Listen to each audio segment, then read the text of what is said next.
Hola a todos, bienvenidos a Administración 101. En esta ocasión estaremos hablando acerca del control, la fase del proceso administrativo conocida como control. Veremos sus orígenes, veremos su concepto, veremos cuáles son sus características, cómo está constituido y sobre todo cuál es su importancia dentro del proceso administrativo y para la organización. Así que sean todos bienvenidos y comencemos. Lo primero que debemos establecer es de dónde viene.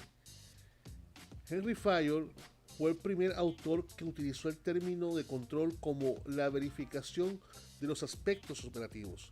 Recordemos que Fayol fue el precursor de la teoría clásica de la administración, por allá en los años de 1916 aproximadamente, y él nos introduce este aspecto del proceso administrativo. Recordemos que Fayol propone la planeación, la organización, la dirección, la ejecución y el control, dando a entender acá que este es un proceso de verificación de aspectos operativos, es decir, del día a día, es decir, de lo que la empresa hace usualmente en la parte operativa.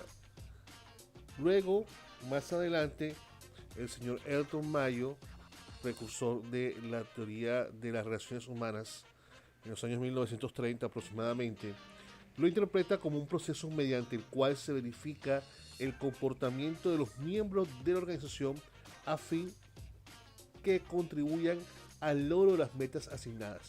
Es decir, mientras Fayol nos dice que es la verificación de los procesos operativos, se enfoca en verificar los procesos, acá Elton Mayo nos dice que se encarga en verificar el comportamiento de los individuos y cómo influyen los procesos. Recordemos que la teoría de las relaciones humanas se enfocaba en la parte productiva del ser humano. ¿Sí? ¿Cuáles eran los factores que influían en su parte productiva? En los factores sociales sobre todo. Entonces esta diferencia marcada desde el principio nos dice cuáles eran los enfoques que había en los principios de las teorías administrativas. Mientras que uno aplicaba el control en la verificación de los procesos operativos directamente, el otro aplicaba el proceso al comportamiento de las personas y cómo este afectaba el proceso operativo de la organización. En tal sentido, podemos definir al control como un sistema de información que permite comparar lo planeado con los resultados obtenidos a través de la gestión, adoptando las medidas correctivas pertinentes en caso de detectarse desviaciones significativas.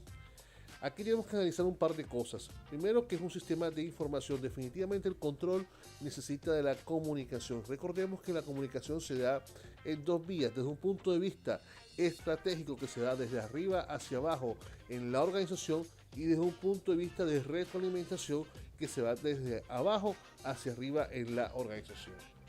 Y lo que busca es comparar que lo planeado, aquello que en el proceso administrativo conocido como planeación se estipuló que se debe hacer en ciertas acciones, momentos o fases dentro de la organización, incluso entre las áreas, los departamentos, en fin, y comparar lo que se planeó con lo que estamos viendo en el momento, cuáles son los resultados que estamos viendo, obtenidos hasta qué, a través de qué, el proceso de gestión. Entonces ya vemos planeación, ya vemos gestión, que la gestión tiene que ver definitivamente con la dirección, el proceso administrativo llamado dirección, adoptando medidas pertinentes y correctivas en caso de detectar desviaciones significativas. Cuando hablábamos esto de las desviaciones, nos estamos refiriendo definitivamente a algo establecido, cuando ya no va por el camino que se desea. Aquí implica mucho lo que tiene que ver con los indicadores, con los estándares, esas medidas que nos arrojan un momento en el tiempo, un momento en particular y un lugar de la organización, a ver cómo se encuentra. Entonces, esto es lo que podemos definir como control. Muy bien, ahora veamos cuáles son los momentos del control. En primer lugar, tenemos el control preventivo, que está ligado a la planeación, es decir, antes que la acción ocurra. Por lo tanto, es cuando allá en el proceso planeación establecemos los objetivos, establecemos las estrategias, establecemos cómo se van a llevar a cabo los procesos, entonces también establecemos un control preventivo antes que suceda la acción. ¿Qué es? ¿Cómo se está desarrollando? Si ya está todo listo, está todo previsto para que la acción ocurra, para que el proceso comience. Luego tenemos el control concurrente, que es en el momento preciso de la acción mediante la supervisión directa, la supervisión allí presencial, cuando estamos viendo qué es lo que está sucediendo. Es decir, el momento preciso de la acción, cuando se hacen cortes, cuando se hacen medidas para ver cómo están saliendo, si es el caso de los productos o servicios, cómo se están desarrollando en la fase de producción, cómo están estos en la cadena de producción, se hace un corte, se mira cómo se está, si todo está saliendo bien. Y por último tenemos el control posterior, que indica la efectividad de la gestión y el acierto de la planeación. Se hace al final de la acción o el proceso.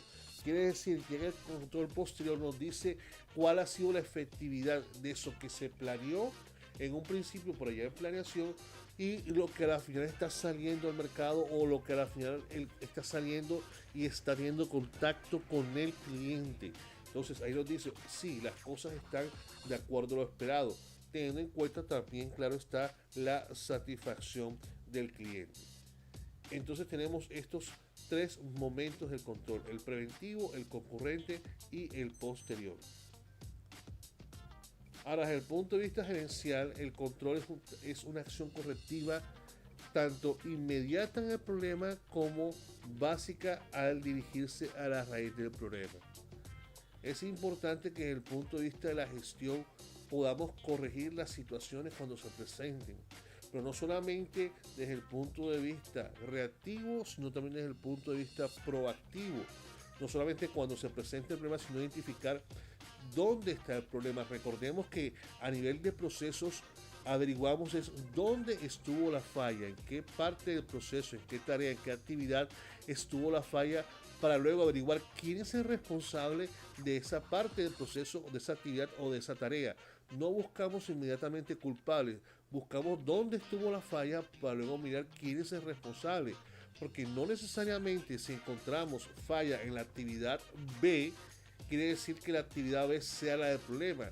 Quizás está recibiendo un insumo malo de la actividad A y por eso es que no se están dando las cosas como son. Por eso es importante ir a la raíz del problema. Ahora, ¿cuáles son las características del control? Precisión. Es importante entender que un sistema de control que genera información imprecisa puede inducir a no actuar cuando se debería o a reaccionar cuando un problema en verdad no existe.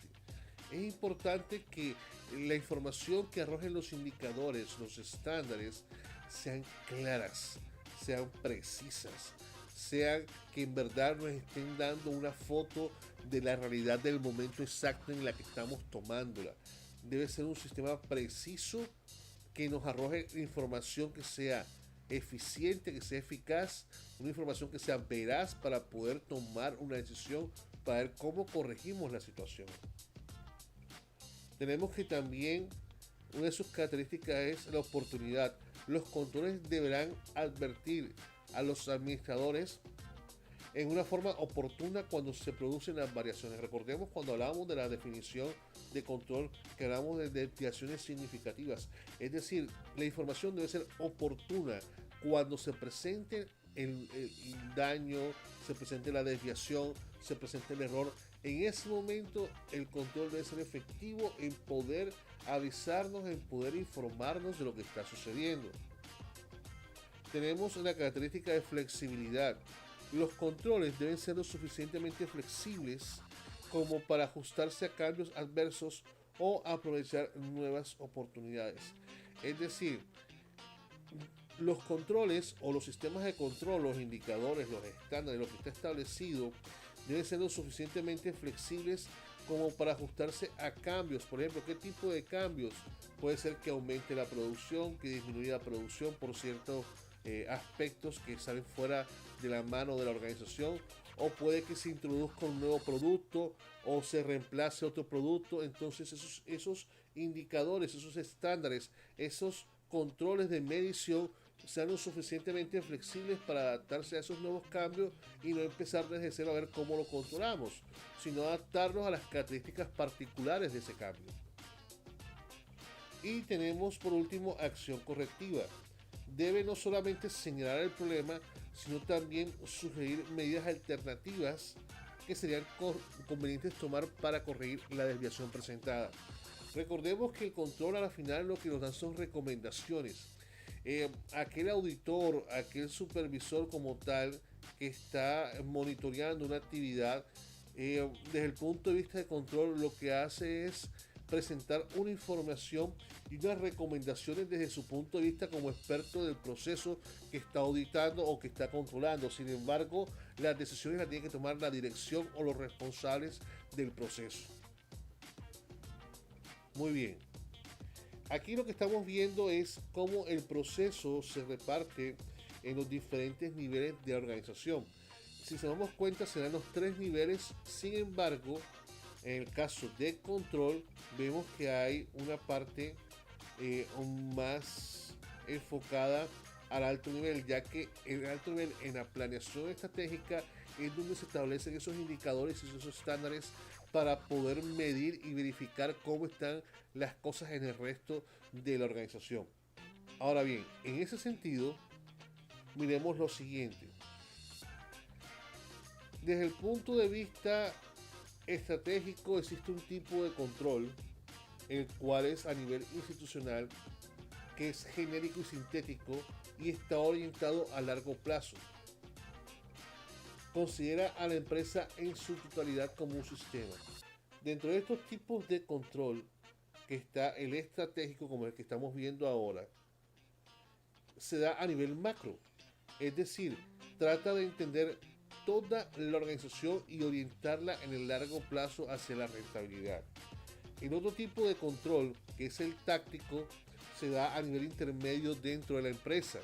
Es menos genérico y más detallado, porque a medida que se va hacia abajo de la base, va siendo más específico y más pertinente y más directo el control. Este está orientado a mediano plazo y considera cada unidad de la empresa, ya sea área o departamento, o conjunto de recursos por separado. Es decir, ya no ve a la empresa por su totalidad como lo veía el control, el tipo de control estratégico. El táctico lo es separado, lo ve independiente, cada una de sus partes para poder aplicar las correcciones necesarias. Y el otro tipo de control, que es el operacional, ya es la base de la estructura, es más detallado, es más analítico, está orientado al corto plazo y está microorientado, es decir, ya no estamos hablando de departamentos, de áreas, no, aquí ya estamos hablando de las tareas, de las actividades, de procesos específicos a los cuales hay que estar pendiente. Entonces, dentro de los tipos de control que tenemos, que es el estratégico, el táctico y operacional, estas son las diferentes características que ellos poseen. Ahora, veamos las fases o ciclo del control. Estas tienen cuatro. El primero es el establecimiento de estándares, el segundo la evaluación de desempeño, luego vemos lo que es la comparación entre el desempeño y lo establecido y por último la acción correctiva. Veamos qué significan cada uno de ellos, cómo están constituidos. Comencemos por el establecimiento de estándares. Representan el desempeño esperado, es decir, lo que en un momento determinado debería estar arrojando la empresa o debería estar mostrando un proceso en particular. En tal sentido, los estándares pueden ser de cantidad, por ejemplo, producción, ventas, inventarios, incluso accidentes. Pueden ser de calidad, que tiene que ver con la producción del funcionamiento de las máquinas. Y puede ser de tiempo, por ejemplo, rotación de empleados, tiempo de producción, entrega, etc. Estos estándares son importantes establecerlos desde un principio, antes de la operación, antes que el proceso comience a operar, para luego poder tener los patrones necesarios para poder comparar el desempeño de lo planeado con lo que en verdad está sucediendo. Evaluación de desempeño. Lo que se pretende medir de manera inmediata respecto al desempeño. Es decir, la evaluación de desempeño tiene que ver con lo que se está haciendo en un momento dado dentro del proceso. La idea es hacerlo de forma inmediata, obviamente con respecto a qué, al desempeño esperado. Y esta evaluación de desempeño, esto es muy común hacerlo al personal. A veces se hacen cortes diferentes durante un periodo, durante un año. Se puede hacer evaluación de desempeño cada 6 meses, cada 3 meses, cada 4 meses, de acuerdo a lo que establezca la dirección, a ver cómo está el nivel de la organización, el nivel de compromiso, el nivel de crecimiento, de capacitación, en fin, de cómo el personal se está desempeñando dentro de la organización. Tenemos la comparación entre el desempeño y el estándar. Determina los límites dentro de los cuales puede considerarse como normal una variación. Hay veces que cuando se presenta una variación o una desviación de lo que debería ser, hay como un piso y un techo, es decir, en donde esa variación puede moverse sin que sea significativa, como lo habíamos dicho al principio. Es decir, hay un rango de flexibilidad allí en esa comparación entre el desempeño y el estándar, siempre y cuando se mueva entre ese piso y ese techo, no hay ningún problema. Hay que estar pendientes, pero todavía es tolerable. Y por último, acción correctiva. El control debe indicar cuando el desempeño no está de acuerdo con un patrón establecido. ¿Cuál es el patrón establecido? Los estándares. ¿Y cuál es la medida correctiva que debe adoptarse? Es decir, cuando no están funcionando las cosas como deberían, y entonces cuáles son esas medidas correctivas. Recuerden cuáles son las recomendaciones, qué es lo que se recomienda hacer en ese caso luego para tomar una decisión. Esto que tiene que ver con la fase o ciclo de control: establecimiento de estándares, evaluación de desempeño, comparación entre el desempeño y el estándar, y la acción correctiva. Recordemos que, como lo hemos visto durante este video, a nivel de control encontramos lo que son los indicadores, los estándares, la medición, la retroalimentación y la auditoría. Estas son algunos de los componentes claves del proceso control. Muy bien. Ahora ha llegado el momento de el reto de la semana. Muy bien. Vamos a seguir con esta estrategia didáctica que ha gustado. Vamos a ver un reto de verdad. Vamos a ver si en verdad estuvimos prestando atención a lo que vimos durante este tema acerca del control. Así que comencemos. Veamos qué nos dice el reto. Aquí vamos. Cuando se habla que el control debe indicar cuando el desempeño no está de acuerdo con un estándar y cuáles son las medidas correctivas que deben adoptarse, se refiere a... Chan, chan. Primero, A. El control es la fase del proceso administrativo que se encarga de comparar lo planeado con lo ejecutado. Suena como posible y real, ¿no? Luego tenemos: el control posee un aspecto correctivo, el cual permite detectar desviaciones y aplicar correcciones. Ajá, interesante. El control depende de componentes como los indicadores y los estándares para su funcionamiento. Eso suena como que totalmente cierto. Se complica el asunto. Y por último, pero no menos importante, el control no funciona sin el apoyo de las otras fases del proceso administrativo. Se siente solito. Ok. Entonces, ¿cuál de estas 4 alternativas apunta a lo que nos están preguntando?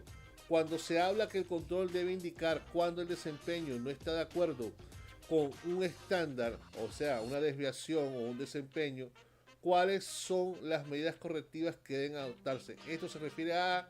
Chan, chan. ¿Cuál? Veamos la A, la B, la C. ¿Cuál dicen ustedes? ¿Cuál dicen ustedes? ¿Cuál dicen ustedes? Se acercan, se alejan, se acercan, se alejan. La respuesta está en la B. El control posee un aspecto correctivo, el cual permite detectar desviaciones y aplicar correcciones. No quiere decir que las otras sean mentiras, pero ninguna de ellas apuntaba a lo que se estaba preguntando. Sí, el proceso administrativo control se encarga de comparar lo planeado con lo ejecutado, sí, pero no era lo que nos estaban preguntando. También depende de indicadores para su funcionamiento, sí, pero no era lo que nos estaban preguntando. Nos estaban preguntando desde el punto de vista cuando es el desempeño y de acuerdo a un estándar y cuáles son las medidas correctivas que nos estaban preguntando acerca del aspecto correctivo del control. Eso lo vimos ahorita en las fases o en la parte de los ciclos. También lo vimos allá adelante cuando veamos las características del control. Muy bien, hasta aquí llegamos con este tema. Espero que les haya gustado. Por favor, da clic en me gusta, suscríbete al canal, activa allí la campanita para que cada vez que subamos un video llegue el anuncio. Si tienes algún comentario, por favor, con mucho gusto, aquí en los comentarios abajo puedes hacerlo. Comparte este video, comparte para que se suscriban. Ya estamos alcanzando nuevos niveles dentro del canal y esto es gracias a todos ustedes. Así que nos vemos muy pronto y hasta una próxima ocasión. Dale like y suscríbete. Bye bye.